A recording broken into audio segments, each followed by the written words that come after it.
Good morning dear friends. तो कैसे हो आप सब। आज हम करेंगे chapter 12 distinction between assessment for learning and assessment of learning. School based assessment, continuous and comprehensive evaluation, perspective and practice. अधिगम का आकलन और अधिगम के लिए आकलन में अंतर। तो देखिए मीनिंग क्या है। Assessment of learning is a way to see what the student can do. Assessment of learning क्या है कि इसमें हम देखते हैं कि एक बच्चा क्या कर सकता है। While assessment for learning is a way to see what the teacher should do in response. इसमें हम ये देखते हैं कि एक टीचर क्या रिस्पॉन्स करता है। अधिगम के लिए आकलन विद्यार्थी कैसे सीखते हैं पर केंद्रित है। अधिगम के लिए आकलन संवेदनशील एवं रचनावादी है। अधिगम के लिए आकलन विद्यार्थियों की अभिप्रेरणा में वृद्धि करता है। अधिगम के लिए आकलन विद्यार्थियों में लक्ष्य एवं मानदंड की समझ विकसित करता है।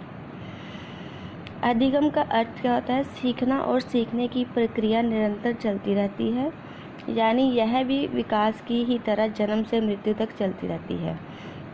यानी बच्चा अपनी माँ के गर्भ से बाहर आते ही सीखना शुरू कर देता है और जीवन पर्यंत सीखता ही रहता है। इस सीखने की प्रक्रिया में उसकी माँ, परिवार, पास पड़ोस, समाज, विद्यालय, मित्र सभी का अपना महत्वपूर्ण योगदान होता है। कि बच्चा जब जन्म लेता है तब से ही सीखना शुरू कर देता है। सीखने की प्रक्रिया में सब कुछ शामिल है। परिवार, पास पड़ोस, समाज, विद्यालय, मित्र, मतलब सबका अपना अपना योगदान है। अंतर डिफरेंस। अधिगम के लिए आकलन। यह अधिगम की वह प्रक्रिया है जिसमें सिखाने के समय ही बच्चों का आकलन किया जाता है। सिखाते समय और उसे तरह तरह के सवाल पूछे जाते हैं, जैसे छोटे बच्चों को की बुक्स में दिया होता है हमने सीखा। इसे देने का उद्देश्य यही होता है कि किसी चीज़ को पढ़कर या समझकर बच्चे ने क्या सीखा। यही अधिगम के लिए आकलन है। अधिगम का आकलन असेसमेंट ऑफ लर्निंग।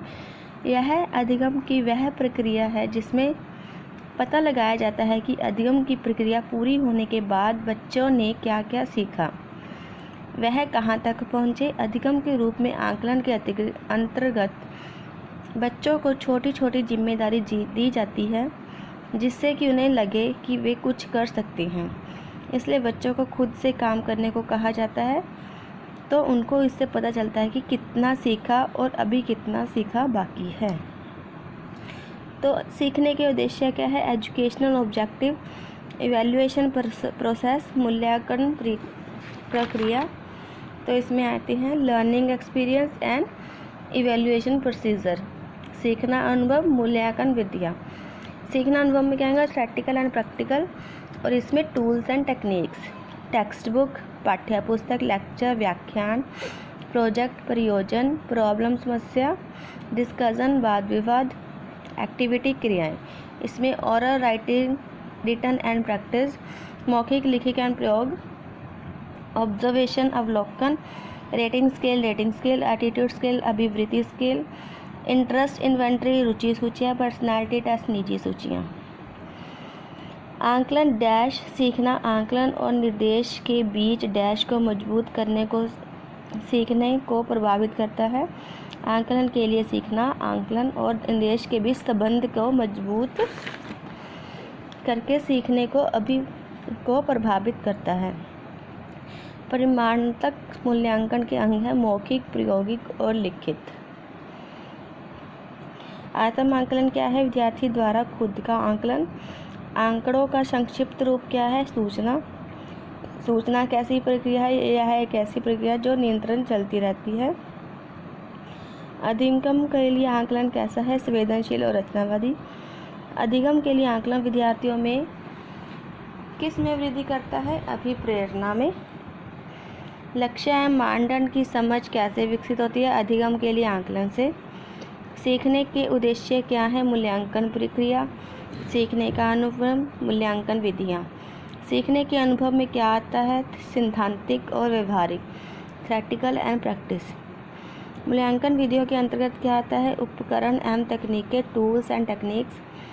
सिद्धांतिक और व्यवहारिक में क्या शामिल है। पाठ्य पुस्तक, व्याख्यान, प्रयोजन, समस्या, वाद विवाद, क्रियाएं। उपकरण और तकनीकों में क्या शामिल है?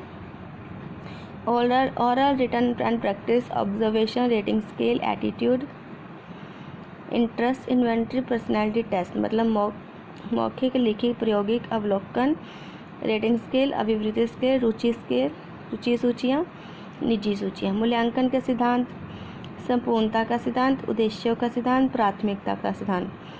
मूल्यांकन का क्या उद्देश्य है? छात्रवृत्ति देना, प्रगति रिपोर्ट देना, उद्देश्य स्पष्ट करना। तो ठीक है फ्रेंड, तो ये थे इनसे संबंधित कुछ प्रश्न उत्तर। आई होप आप सबको समझ में आ गया होगा कि आंकलन, अधिगम का आकलन और अधिगम के लिए आंकलन में क्या डिफरेंस है। Thank you. Like, share and subscribe to my channel.